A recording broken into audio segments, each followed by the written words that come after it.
En fait, non. Bonjour à tous, j'espère que vous allez bien. Et aujourd'hui, on se retrouve pour un podcast sur les gilets jaunes. C'est parti. Aujourd'hui, je vais vous parler de 3 films que j'ai énormément adorés. Et ils sont récents? Bah ouais, très. Ah d'accord, et il date de quand le moins vieux? 2014. Je tiens à préciser que je n'ai mis aucun film Harry Potter dans ce classement. Non, parce que déjà, tout le monde connaît Harry Potter, presque tout le monde aime Harry Potter, et vous avez pas besoin de moi pour savoir que... Eh bah, c'est assez génial, on va pas se le cacher, hein. Et le but, bah, c'est aussi de vous faire découvrir des films moins connus que vous avez peut-être zappé. Bon, allez. Numéro 3, Les Enfants de Timpleback. Donc le film se passe dans un petit village appelé Timpleback, et j'ai beau chercher sur Google Maps, je trouve toujours pas...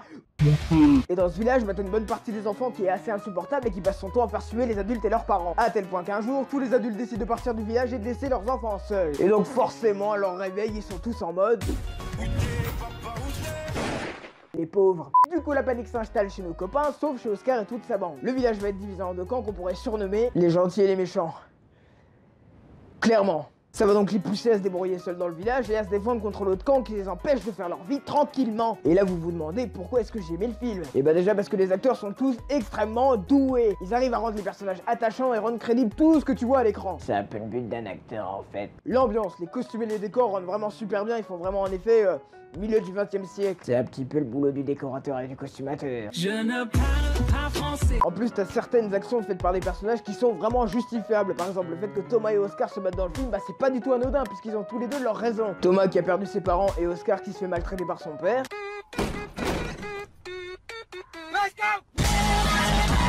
Ils ont tous les deux une raison d'évacuer une certaine colère dans le film et donc bah c'est bien fait. Par contre, j'ai dit que je mettais pas Harry Potter dans ce classement. Numéro 2, c'est parti. L'apprenti sorcier. Le film raconte l'histoire de Dave Stutler, un jeune garçon qui va rencontrer Balthazar Blake, qui lui est un sorcier, ancien apprenti de Merlin l'Enchanteur. Et vous savez comment je le sais? Je lis dans les pensées. Voilà. Du coup, Balthazar va entraîner Dave à devenir un sorcier parce qu'apparemment il sera le seul à pouvoir tuer la fée Morgane. Elle est enfermée tout le film avec la copine de Balthazar dans une poupée. C'est pas du tout du spoil. Du coup, ils vont devoir se défendre contre les sorciers morganiens qui veulent aller la libérer. En parlant de ça, je vais devoir spoiler un truc, donc si t'as pas vu le film et que tu voudrais le voir, je te laisse quelques secondes pour partir.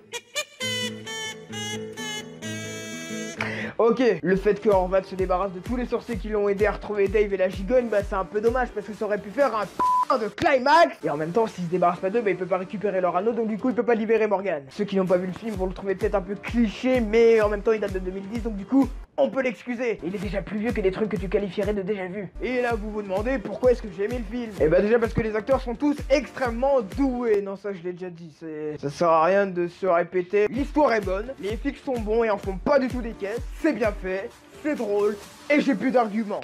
Voilà. Si vous l'avez pas vu, regardez-le, c'est trop bien. Faut que j'arrête de parler vite. Numéro 1, c'est parti. Le Grimoire d'Arcandia.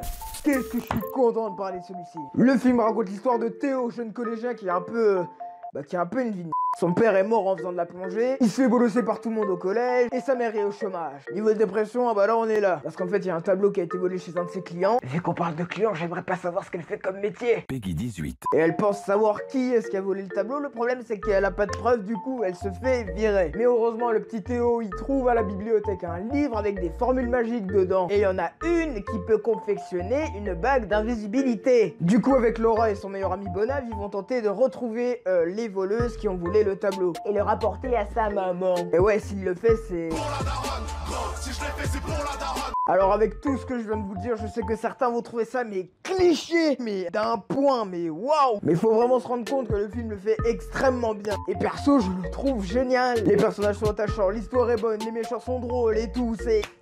Ah, je sais plus quoi dire. Un peu cliché, mais ça fait le taf. Et voilà, c'est la fin de cette vidéo, donc si elle vous a plu, n'oubliez pas le pouce bleu, de vous abonner surtout, et surtout, la cloche. Activez-moi cette cloche. Surtout avec tout ce qui se passe en ce moment, si vous ne voyez plus les notifications, on va pas s'en sortir. C'était un peu différent d'habitude, mais j'espère que ça vous a plu quand même. Et bien sûr, moi je vous dis, goodbye.